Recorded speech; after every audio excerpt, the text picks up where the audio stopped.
Sur une plage bondée de Floride, un requin apparaît au milieu des baigneurs. Sortez! Sortez de l'eau! Cette fois-ci, heureusement, le requin ne mord pas et repart. Où est-ce qu'il est allé? Il y a encore quelqu'un de ce côté-là. Plus au nord, l'alerte au requin est activée. Sur les plages de New York, en quelques jours, les squales ont mordu 5 fois. Un jeune surfeur de 15 ans s'en sort avec quelques points de suture. Ma première réaction quand le requin a attrapé mon pied, c'était de sortir de l'eau, chercher de l'aide. Je ne voulais pas le croire au début et après j'étais en panique totale. Je me suis précipitée vers lui. Face au risque, les sauveteurs ont déployé les grands moyens.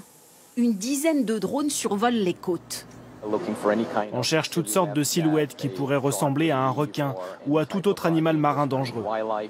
Mardi, un drone a repéré une cinquantaine de jeunes requins à moins de 200 mètres des plages où les courants ont emmené les petits poissons dont ils raffolent.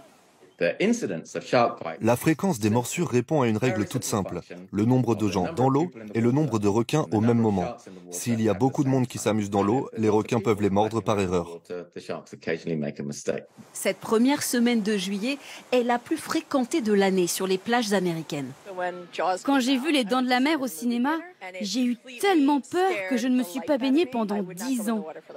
Et maintenant qu'il y a des vrais requins près des plages, je ne vais pas y retourner de sitôt. Moi, je prends le risque.